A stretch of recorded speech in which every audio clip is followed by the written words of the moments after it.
Šis ir podkāsts 1000 biznesa idejas, un šodien mums ir speciāli izlaidums, jo šis ir 10. raidījums, un mēs esam atbraukuši ciemos. Paviesosimies rūpnīcā, Kinētikas rūpnīcā, kas te patās Rīgā patiesībā ļoti, ļoti netālu no pašas Daugavas ir.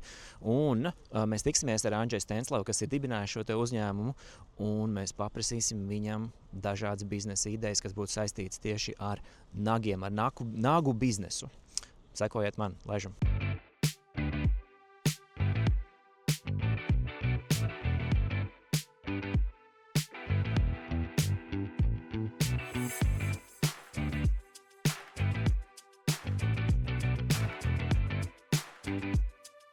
Andžej, čau! Paldies par mazo ekskursiju. Nedaudz atgādināšu to koncepciju šim te podkastam. Saucās 1000 biznesa ideju. Kaut gan es esmu no režijas pasaules un no teātra pasaules, man ļoti patīk krāt visādas biznesa idejas. Vienu diezgan foršu virzienu, vismaz mēs jau dzirdējām jau noliktavā, jebkurā gadījumā mēs varam atnākt pie tevis ar savu krāsas ideju vai ar kaut kādu koncepciju priekš nagu lakas vai UV noturīgajiem gēlagiem, kā tu pareizi terminoloģiju? Latviski vai gēllaka vai želēlaka. Jā, želēlakām. Un principā es uzlieku virsū savu zīmolu. Es tezaurā neesmu skatījies, vai ir vai nav. Varbūt, ka jāuzraksta ir. Kādā ziņā tas virziens būs pareizi. Tā jau būtu viena forša lieta, bet tev tikai jābūt ar foršu labu mārketinga sajūtu, un mēs varam uzreiz iet tālāk. Kosmētika pamatā mārketings. Jā. Praktiski visu. Jā, tieši tā. Un mēs mēģināsim šodien apskatīt vēl kaut kādas pāris idejas, varbūt arī tev pašam ir kāds sarakstīns, ko vēl varbūt, vai tu jūti kaut kādu nišu, un pāanalizēt vispār to rūpniecības industriju kā tādu. Nišas jau, ziņā, pamatā viņi ir melnie gulbi, jo, ja varētu uzminēt, tad visi jau būtu uzminējuši. Tieši tā. Tas ir vienkārši kurš trāpa. Bet 2003. gadā tu teici, ka tu trāpīji tajā ļoti šaurajā nišā, kas ir tas UV. Jā, želēlaka 10. Mēs arī sākām viņu attīstīt 2010. gadā. Un mums tā sākotnējā doma bija arī no konsultantiem savākt informāciju. Mēs bijām dabūjuši Amerikā vienu džeku, kurš zina šitās lietas, un 500 eiro stundā konsultācija, un tad mēs ar viņu zvanījām, un tajā laikā 10. gadā 500 eiro stundā vai dolāri tie bija, laikam, tad nebija eiro, bija lati vēl. Mēs zvanījāmies, un viņš mums stāstīja visu, ko vajadzēs darīt, un mēs tiešām nocējām 6 mēneši, un ko mēs tur plānojām ieguldīt, es neatceros, kaut kādas, laikam, pāris 100 000, laikam 300 000 toreiz. Ja man ir prātā, cik mēs bijām plānojuši maksimums ieguldīt tajā developmentā. Bija skaidrs, ka tā būs sarežģīta lieta, un tas nebūs viegli.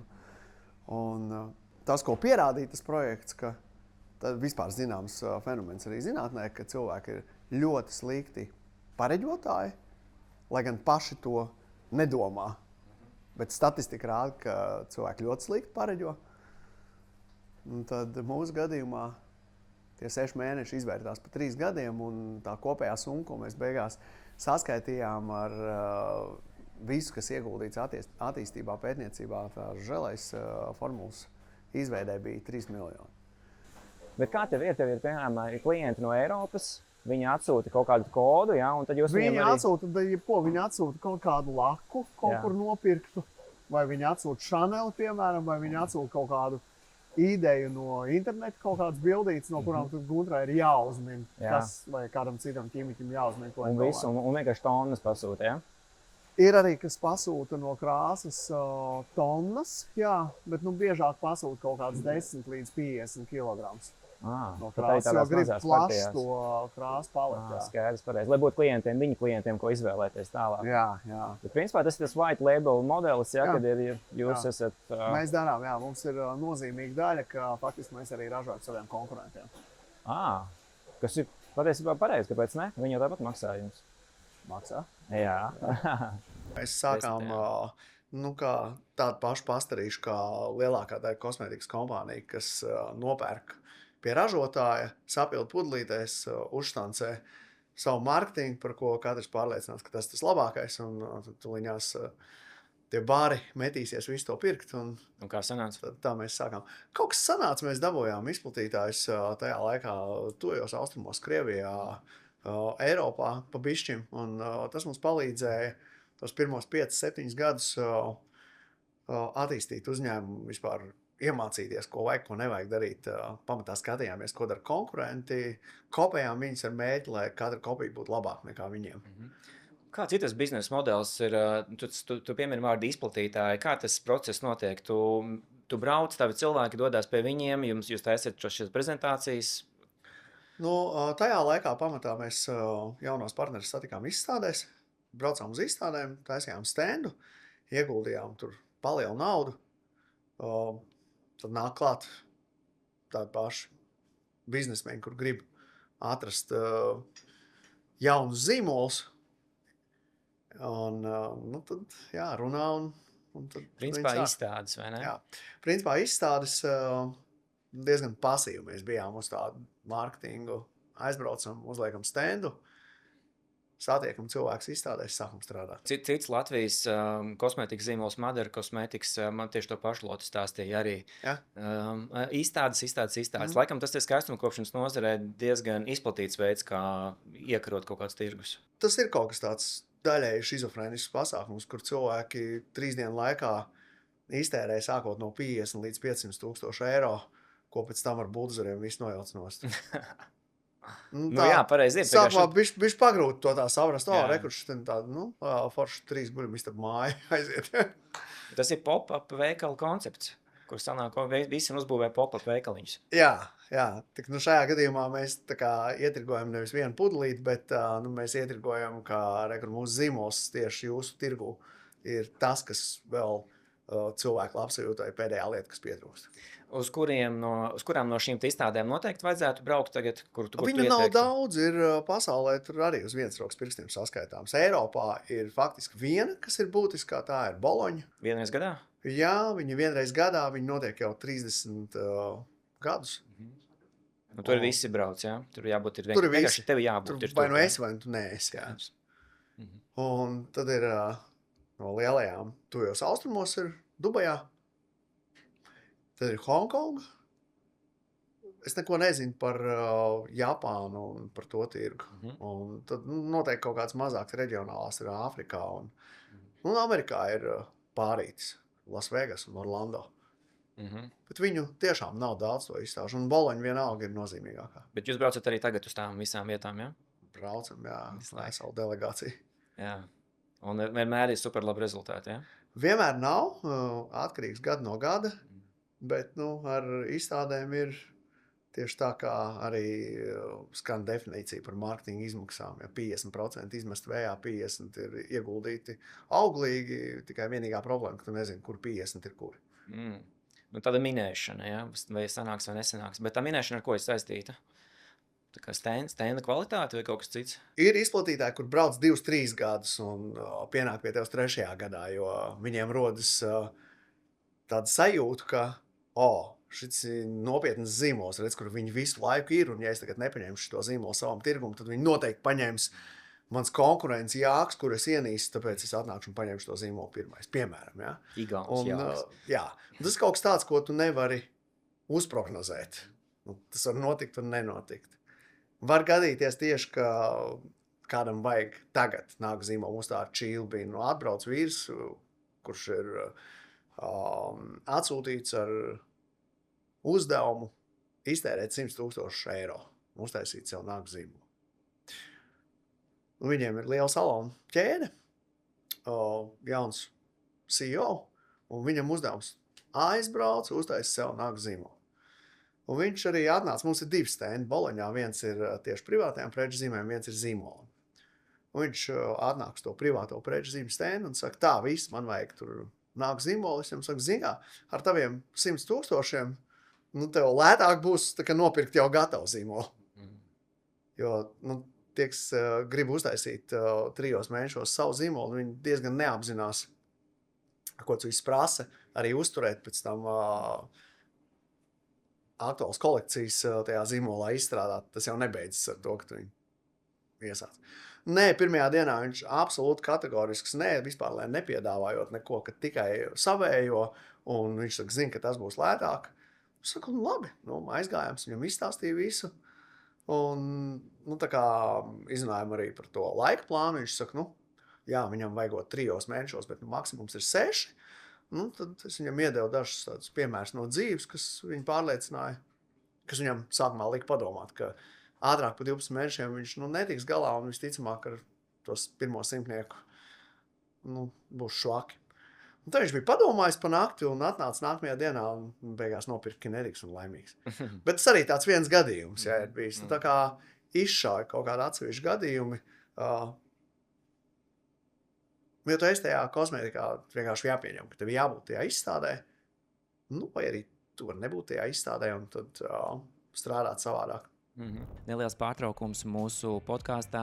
Jā, mēs šeit runājam par ļoti daudz biznesa idejām, bet tām nebūs nekāda jēga, ja jūs par to nerunāsiet, ja jūs par to nestāstīsiet. Tāpēc uzņēmumi meklē jaunas komunikācijas formas, kas varbūt ir draudzīgākas ar auditoriju, salīdzinot nekā reklāmas. Tāpēc uzņēmumi pašlaik meklē iespējas, kā ar minimālu laika investīciju varētu izveidot profesionālu podkāstu sezonu.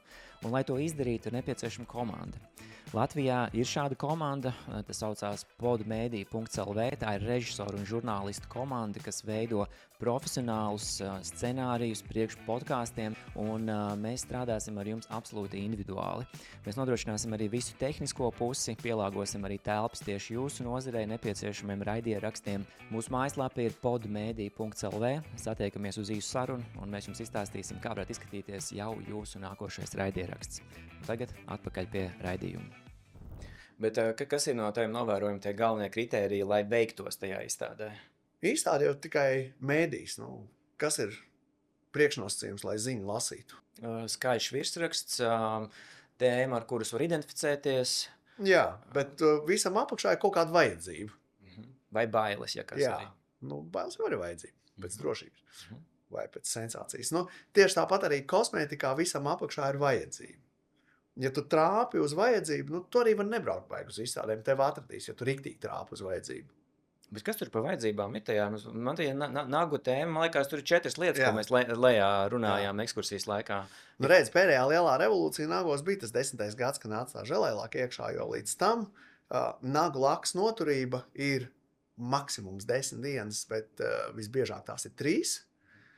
Un tad katra 4. 5. dienu tev vai jāskrien pie manikīra vai mājās jāpārlako.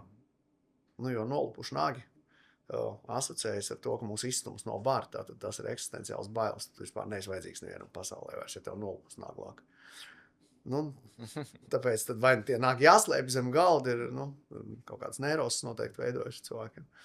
Tad ļoti forši, ka var uzlikt kaut ko, kas ilgturs. Un līdz 10. gadam nebija tādu produktu. Tas ir tehnoloģija transfers, kas tiešām ir ļoti reti, ka funkcionāli kaut kas mainās. Naglaka kopš 70. gadiem viņi nebija evolucionējusi īpaši daudz. Ja, lai, ko tur var teikt, ka tur vitamīnu un labāka noturība un labāks spīdums un vēl kaut kas. Jā, bija dažas lietas, ko izņēma ārā, kas bija kaitīgas vielas, tur tas pats dibutilftalāts vai formaldehīdi izvāc ārā un vēl. Bet tāda funkcionāla evolūcija nebija, ka viņš būtiski labāks. Ja tev, automašīna gadsimta sākumā brauc uz 30 km/h, tagad brauc uz 300 km/h. Nekas tam līdzīgs. Tad 10. gadā tā želēlaka ienāca tirgu, un tā bija nozīmīga funkcionāla revolūcija produktā. Jo pēkšņi tu varēji staigāt ar produktu 2 nedēļas. Un nakts nenoiet pēc tam ar visu to gēlu nost? Nenoiet ar visu gēlu. Protams, arī atkarīgs no tā, kur meistaram, no kurienes rokas aug, Bet tas, ko es tagad dzirdu no tevis, ir tirgus sākās 70. gados, ja vispār kā tāds, vai agrāk vēl? Padaudz spekulāciju. Ja mēs gribam iet dziļumā, var jau runāt arī par kaut kādiem pāris tūkstošu gadiem pirms mūsu ēras, kad tur ar henu kaut ko krāsoja. Jā. Ir versijas. Jā. Bet tā racionāli, mēs tagad to izprotam. Jā. Es domāju, ka mēs par Holivudu runājam pamatā. Mēs runājam par kaut kādiem 70. gadiem, kad līmēja kinofilms uz nagiem, lai izskatās garāk un līdzināk. Tur tā vajadzība bija aktualizēta. Es domāju, ka varbūt, ka viduslaikos nebija tik ļoti izteikta tā vajadzība pēc smuki nolakotiem nagiem. Es tā varētu spekulēt. Jā, tā nagu kultūra nav īsti pamanāma. Tur renesanses laikmetā, glezniecībā.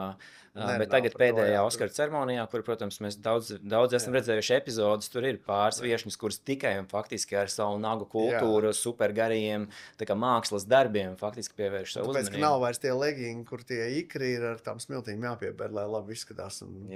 Tas vairs nav tik svarīgi, tad varbūt nāk tagad. Jā, bet nagiem tiešām pievērš cilvēku lielu uzmanību. Tiešām. Ir tā kults. Jā, un vai pareizi tas, ka apmēram tas tirgus izmērs pašlaik 20 miljardi pasaulē? Tas ir labs jautājums. Tā ļoti triviāli, ja man prasa atbildēt 45 sekundēs, es teiktu, ka jā, jo ātrais aprēķins tieši salonu biznesam ir 2 eiro uz iedzīvotāju attīstītajās valstīs. Tad, ja mēs pieņemam, ka nāk klāt mazumtirdzniecības vēl tirgus, tad jā. Es nezinu, cik liels ir nagu lakas tirgus apjoms pasaulē. Tas nav mūsu biznesa. Ja mēs runājam tieši par želēju laku, tas ir drīzāk starp 1 miljardu un 2. Neviens viņu nemēra, jo ļoti maza niša. Kosmētika Eiropā vien pār pa 30 miljardiem, tad kosmētika rūpīgi mēra. Želēju laku vēl neviens kvalitīvi nemēra. Mēs varam tikai estimēt ar kaut kādu kļūdu. Bet patiesībā želēja laka tagad 15 gadus tikai eksistē kā tirgus niša. Viņš super jauns īstenībā. Super jauns, pat jaunāks nekā Facebooks. Jā. Bet droši vien, ka tie izaugsmes rādītāji varētu būt diezgan iespējīgi, ne katru gadu. Aug, jā, mēs arī redzam no saviem tirgiem, tādiem, kas attālināti tirgi, tāpat Čīla vai Saudarābija, ka ar katru gadu procedūru skaits salonā no 10 manikīriem, cik izvēlas želēlāk pieaug. Ja kādreiz Eiropā tas bija 3 no 10, tad Eiropā es domāju, ka tagad tas jau ir 5, 7 vai dažās valstīs 9 no 10. Tad Čīlē, Saudarābijā, es domāju, ka viņš tuvāk ir 3 no 10 vēl pagaidām. Jūs esat Čīlē arī? Jā. Čīla bija kā reiz tas čals, kas atnāca un gribēja to savu privāto zīmolu. Viņš šobrīd ļoti laimīgi ir ar Kinetics. Mēs esam lielākajā salonu tīklā. Viņi tur visi fanā. Kur jūs esat tagad pasaulē? Kur jūs neesat? Varbūt tā jāprasa. Mēs ļoti daudz, kur vēl neesam. Lielajā kartē, es teiktu, ir tādi 3 koncentrācijas punkti, kas ir tuvie Austrumu Eiropa un Dienvidamerika. Tad Dienvidamerikā mēs esam Čīlē un Brazīlijā. Tuvajos austrumos no lielajām valstīm mēs esam visās 3 Ēģiptē, Saudarābijā un Dubajā. Un padaudz arī tajos mazajos satelītos, bet tur tas bizness nav nozīmīgs. Es tagad saucu tos nozīmīgos. Protams, ka mēs esam arī kaut kur Katārā, Bahreinā, Omānā. Bet tie ir jūsu izplatītāji, kas strādā? Jā, visur mēs strādājam caur izplatītāju biznesu. Un tas nenozīmē, ka tikai viņi izplata jūs, viņiem arī citi piegādātāji. Nagos tikai mēs. Tad, jā, pamatā ir vēl kaut kādi mati, kas iet kopā ar salonu biznesu vai kaut kādu ādas kopšanu. Kas tagad notiek ar šo te industriju? Kas notiek pēc 5 gadiem?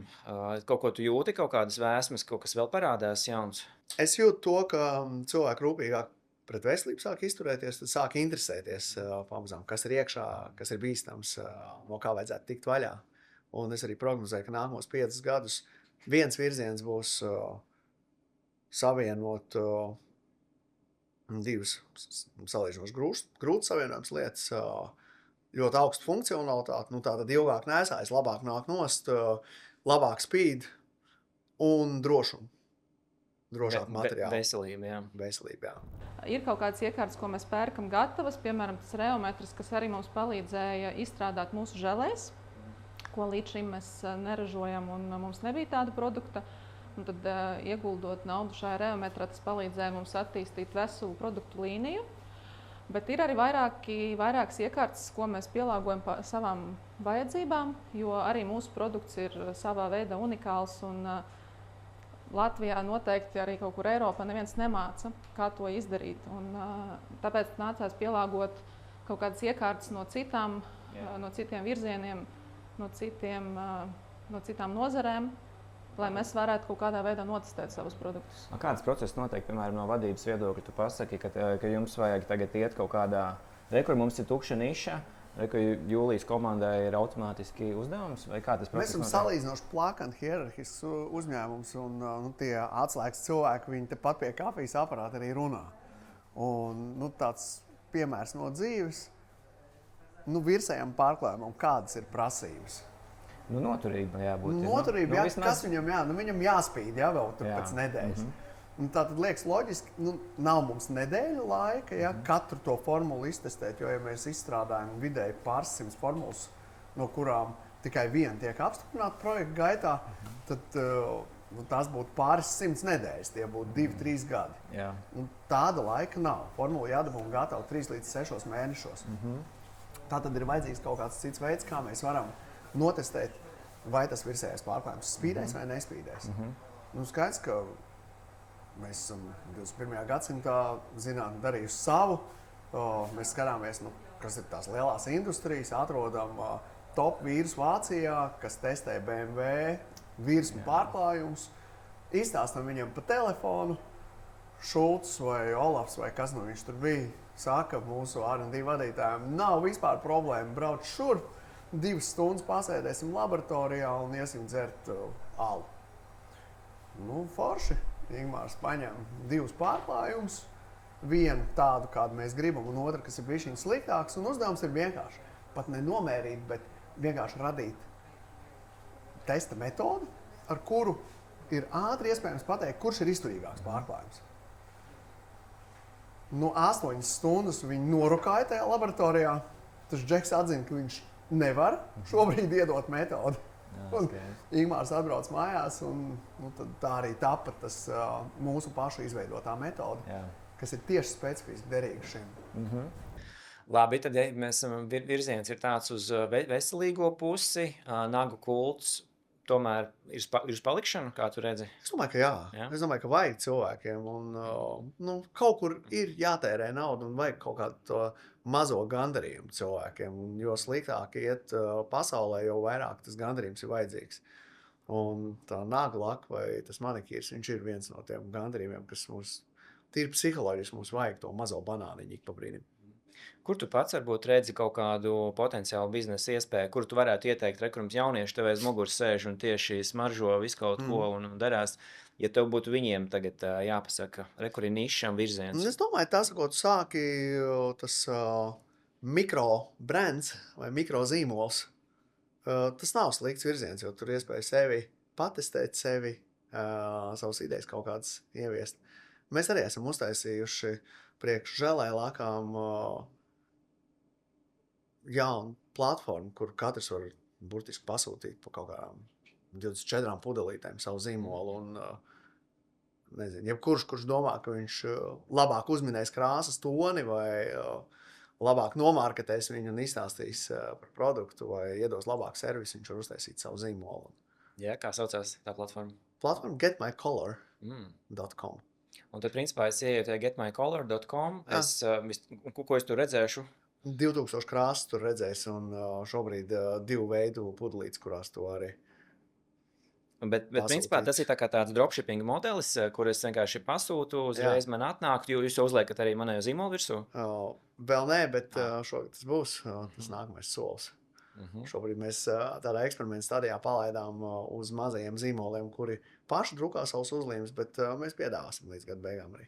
Bet biznesa modelis kā print on demand, kā printifais, jā? Print on demand, tieši tā, tikai žēlēlākā. Forši. Un kā jums tagad tur veicās ar to? Mums ir pieaugums pret iepriekšējo gadu, bet miljonu vēl neesam sasnieguši. Es domāju, ka varbūt kādu gadu, 2 gadu laikā plānojam sasniegt 1 miljonu.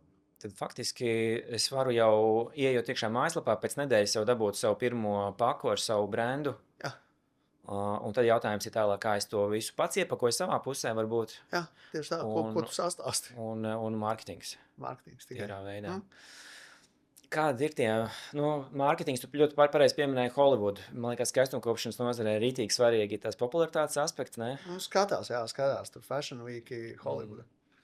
Tas nozīmē, ka kā tev izklausās tāda doma, kad mēs atrodam ne pašus top zvaigznes, bet atrodam vidējā?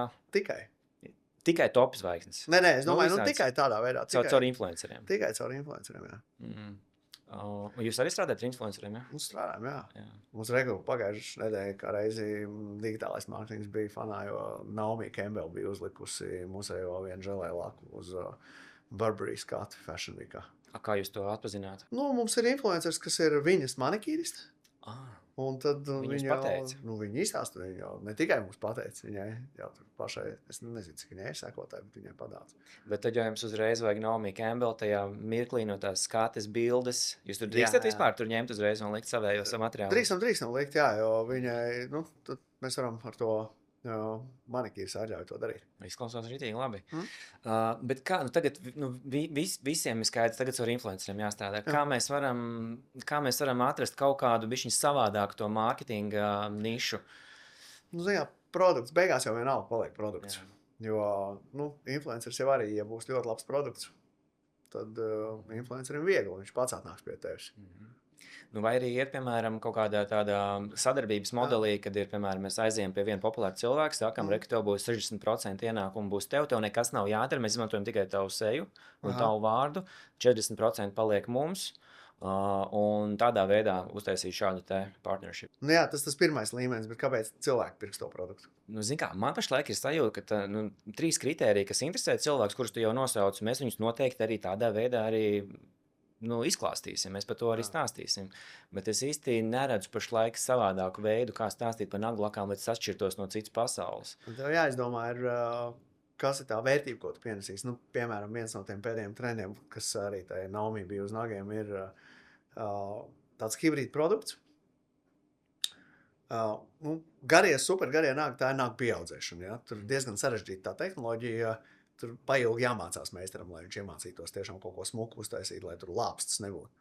Savukārt tā želēja laka, kas ir tikai tā kā nagu laks analogs, kas ilgāk turas uz nagiem, tas baigi vienkārši. Ja tu proti nagu laku uzlakot, viesturs arī varētu želēja laku uzlakot, ja? Pēc kaut kādām pāris reizes patrenējoties varētu.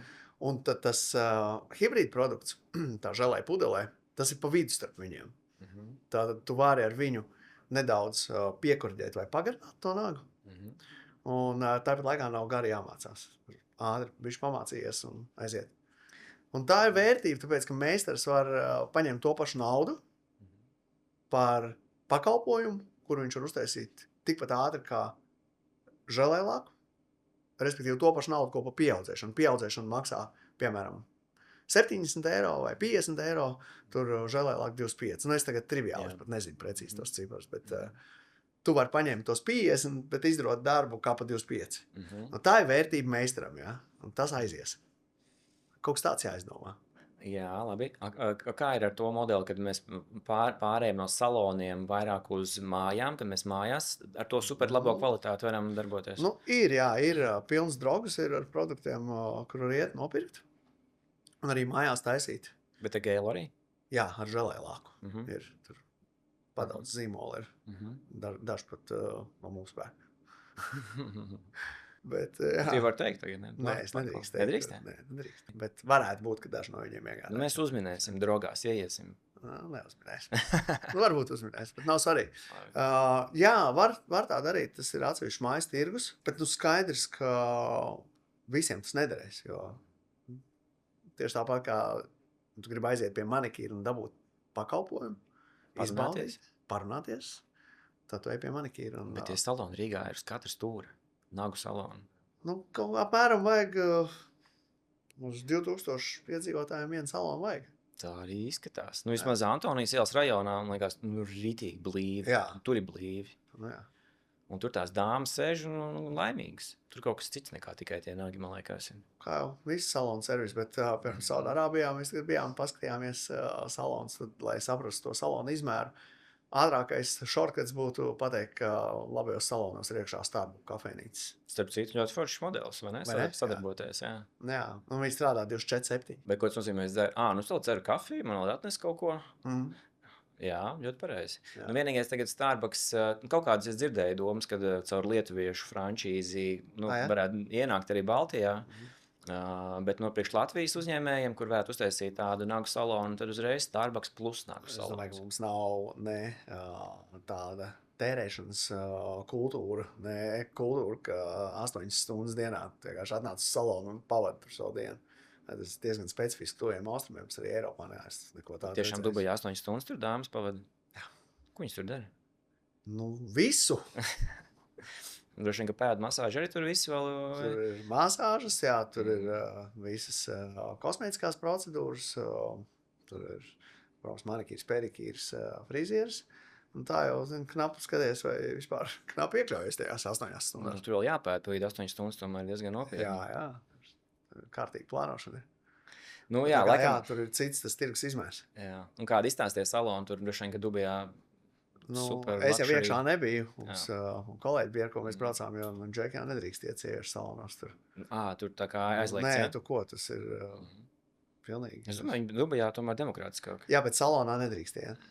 Vienlaiks nedrīkst atrasties. Es īstenībā nezinu, varbūt, ka Dubajā tagad ir bišķi labāk. Pirms 5 gadiem vēl nevarēja, bet Saudarābijā pirms 10 gadiem nedrīkstēja vispār pie salona durvīm stāvēt. Tagad jau, kamēr salons nav atvēries sievietēm, no rīta var aiziet vīriešu mācas nogriezt.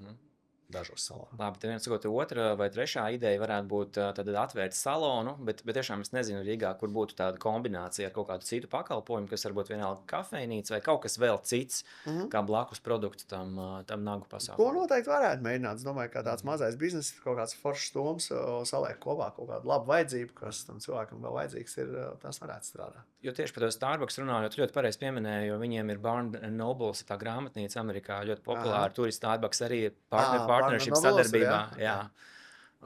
Un vēl ar absolūti citām nozerēm, kur viņi ļoti labi visu atrod veidu, kā ienākt. Jā, bet viss tas domāšanas disciplīna, viņi sāks no vajadzības. Trāpi uz vajadzību. Jā. Ja mēs kaut ko vajadzīgi izstāstīsim, tad to podkāstu kāds noklausīsies un varbūt kādam ieteiksim. Mēs neko vajadzīgi nepateiksim. Tad... Jā, tā doma arī ir tam podkāstam, kad ir kādam varbūt aizķersies viens no elementiem, par ko mēs runājam, bet tie 5% izrādīsies kā nepieciešamā taka, ko viņš bija meklējis. Un tā vienkārši tā ziņkārīgā tā domāšana tā varētu būt. Bet kā tagad var uzbūvēt, teiksim, kaut kādu tādu, ir fondi, kuri tev atbalsta, kur dabūt kapitālu tam visam? Vienkārši ļoti daudz naglāks jāpārdod. Un no saviem līdzekļiem, ja? Tas notiek. Bet jūs droši vien apzināti jau, ka ejat arī no finanšu visas sakārtošanas viedokļa. Jā, mēs visu šobrīd pakārtojam tam, ka mēs gribam būt savā jaunajā ražotnē. Un ar ko viņa būs savādāka nekā šī? Viņa būs lielāka, viņa būs projektēta tieši piemērot tam, ko mēs darām. Jo, šobrīd mēs audzējam vistas viesistabā, tad tur būs speciāli pielāgot. Mums šeit viss ir pielāgots. Kurā telpā skaties, viņi nav piemēroti nec laboratorijai, nec ražošanai. Un tad, kad mēs šeit ievācāmies 18. gadā, tad mums apmierināja tas plašums, kas bija. Taču šobrīd jau zinot un izprotot tās prasības, kas ir ražošanai, kur mēs arī paši gribam augt, mums vajag, lai plūsmas ir sakārtotas, mums vajag, lai telpas ir piemērotas. Un par estētiku vispār nerunāju. Kas ar rūpniecību Latvijā ir? Tu tagad plāno diezgan forši vērienīgu attīstības plānu. Ir kaut kādi fondi, ir kaut kādi atbalsta mehānismi no valsts, ar kuru palīdzību varbūt tu pats izmanto? Ne, vispār ir mehānismi ļoti daudz. Mēs paši aktīvi sadarbojamies ar zinātni un palīdzam to finansēt caur kompetences centriem, kas ir viens no veidiem, viens no mehānismiem, kā Eiropas atbalsts ir pieejams ražojušiem uzņēmumiem. Man liekas, ka šogad vairs nav, bet iepriekšējos gadus diezgan viegli pieejams programmas bija ārējiem mārketingam, tām pašām izstādēm jau runātajām. Līja atbalstiem? Jā, protams, tev tur 50 neviens nenoliek, bet tā parās kaut kādu mazu atbalstu. Cik apmēram tur ir? Tur bija vairāk tie kriteriji, man liekas, bija 50% bija tas maksimālai griezti no kopējā budžeta, bet tad bija atsevišķi kriteriji vēl uz komandējumiem un uz standu celtniecībām. Man liekas, ka starp 10 un 20 varbūt kaut tas summas grozījās tūkstošiem. Jā. Pie attiecīga budžeta, ja. Mūsu viens izstādes budžets 100,000 eiro. Privāta māja gluži ne varbūt, bet tāds maziņš dzīvoklīts jau diezgan iespaidīgi, ja tu sāki priekš 3 dienām. Tas ir tas, ko es jau saku, un mēs tur esam salīdzinoši mazākie. Mēs gājām pie dažiem saviem piegādātājiem, tā interesi pēc vienkārši pajautāja. Viņu vadītājiem saka, cik tad tev tas standiņš? Viņi saka, šitas bija tikai 300,000 eiro. Tikai. Un tad pēc 3 dienām viņš čūrēja nost. Bet droši vien, ka, ja to dara, tā tad atmaksājās. Jā. Nu labi, tie bija tāda miljardu korporācija. Tur tas 300 tā kā varbūt mazāk nekā mums tas 100, protams.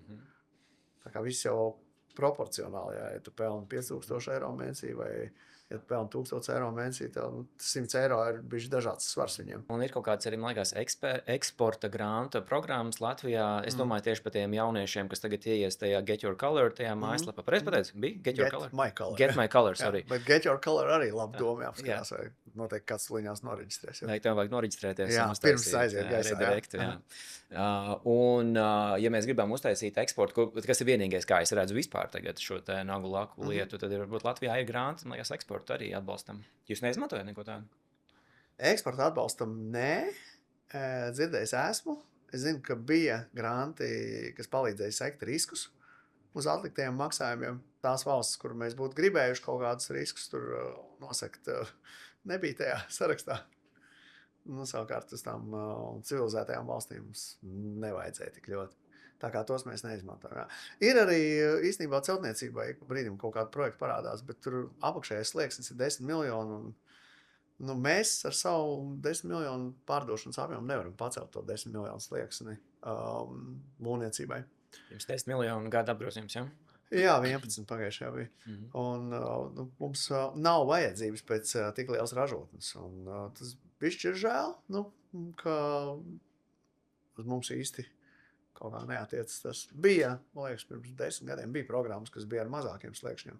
Ko tu ieteiktu darīt jauniešiem, jaunajiem, kur tagad grib uzsākt savu biznesu ar kapitāla piesaisti? Baigi smaga tēma, manuprāt, vispār aizņemties, neaizņemties, kapāt 3 darbus un tad investēt. Viena schēma vienmēr paliek kapāt labu pamatdarbu un pa vakariem lodēt.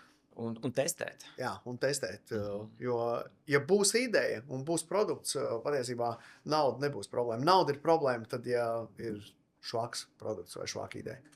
Bet sākumā tie testi ir trial and error, kā sacīt, jā, ka tu visu kaut kas var sanākt un nesanākt. Un ir jau daudz visādi akceleratori arī, kur var iestartēt. Es nebūšu galīgi spēcīgs par to, bet tik cik es publiskajā tāpā esmu lasījis. Ir vietas, kur var iet un tusēt un mēģināt iepazīties ar cilvēkiem un stāstīt par ideju. Un tieši tāpat, kā vajag naudu, lai īstenot ideju, tieši tāpat tie, kam ir tā nauda, viņi reāli nezina, kur viņi grūst. Jā, un kā viņus savest kopā. Jā, un tur tikai, es domāju, ja tā ideja ir laba, tad jau tur tā kā hienas sametās virsū uz viņu. Un tie būs tie eņģeļu investori? Jā, ir gan fondi, gan, fondi viņi gribēs jau redzēt kaut ko strādājošu. Jā. Tur riska kapitālisti, viņi, palielam atnāks tad, kad tev jau viss gatavs ir. Jau būs jau, jā, un tad ieliksies un cerēs, ka pēc 5 gadiem tad aizies tur Skypes vai kaut kas tāds. Bet ir jau arī mazie investori, tieši tā eņģeļu investori, kas noteikti gatavi labām atvērtām idejām. Jā, arī tas startup house ir. Hackathon visādi. Startup house, jā, es lasīju. Jā, bet laikam tur vairāk ir tehnoloģiski ievirza. Jā, tur, man liekas, ir IT-šņiki. Jā.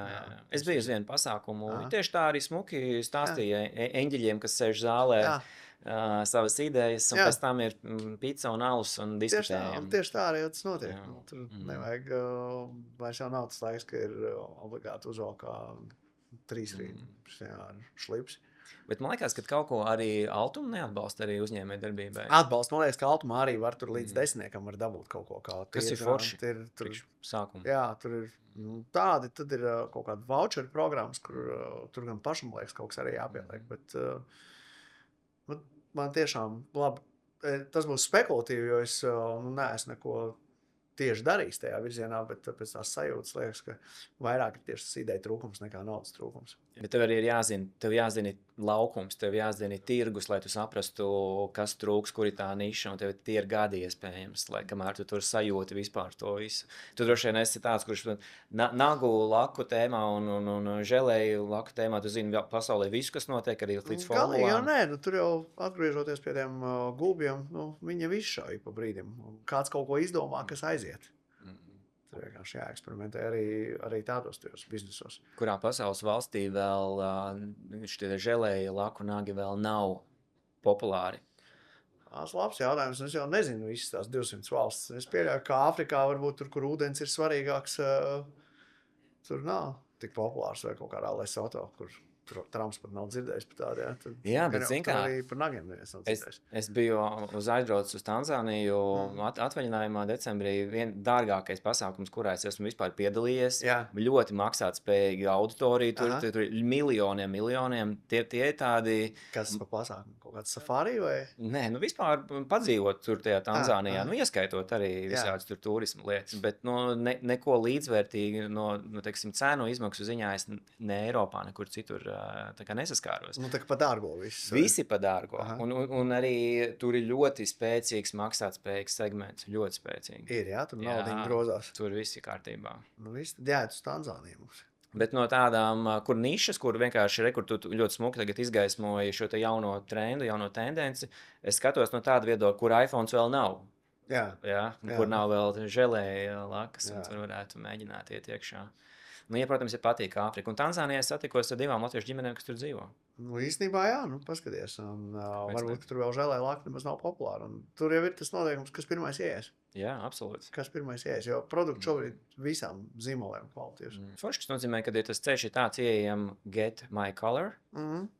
Uztaisām partiju priekš Tanzānijas. Jā.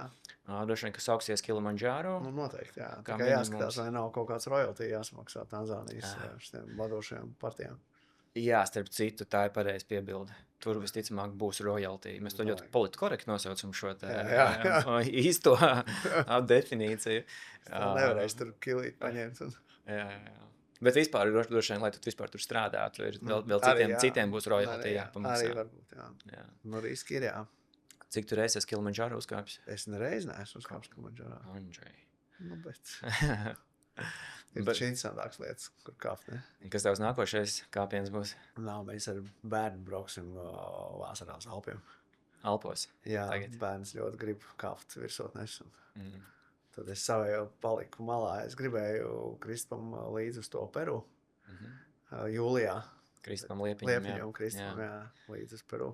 Tur pāris draugi arī brauc. Likās rītīgi forši, jo tur tāds 6000 virsotnes, un kā Kristaps saka, ka skaistākie kalni pasaulē. Taču nebūs šogad. Man augstākais ir 5. Jā. Bet jau, man liekas, jau pietiek. Jo man ģimene saka, ja tu nekādā gadījumā pēc šī Kazbeka vairs nekur nebrauc. Taču pēc tā tavu podcastu ierakstu tu varētu tiešām padomāt, ka tu tur nomiri. Bailes bija, teikšu godīgi. Viss bija tā. Es domāju, ka kurš uzvedības psihologs pateikt, ka bailes ir reāls, bet bailes nav fakts. Bet tad, kad tās ir. Reāls viņas ir.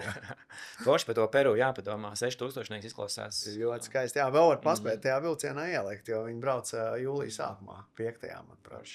Tad mēs arī par Kristapu Liepiņu esam, kas atsīt pieminējuši. Esam, jā, tad tagad paprasīsim viņam royalty. Forši, labi.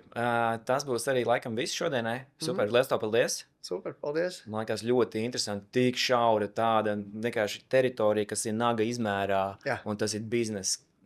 Izrādās, ka ir, jā. Un Latvijā tu esi viens no retajiem, kas taisa šādas te pasākumus. Kaut kā salikās tā, jā. Laba komanda, labi mērķi. Super. Paldies tev, Andžej. Super, paldies. Jā, šis bija podcasts ar Andžeju Stenslavu, Kinetics Beauty dibinātāju un vadītāju. Mēs šajā te podkastā esam izrunājuši vēl 3 papildus idejas, kuras jūs iespējams varētu arī realizēt jau tuvākajā laikā. Kopā mums jau ir 54 biznesa idejas pa visiem mūsu podkastiem. Šis mums ir tāds speciāli izlaiduma podcasts, 10. pēc kārtas. Un, ja jūs gribat noklausīties visas pēc kārtas idejas, tad jums jāsāk ar pirmo raidījumu. Tā kā piesakojiet mums Spotify, Apple podkastos un YouTube. Tiekamies nākošreiz.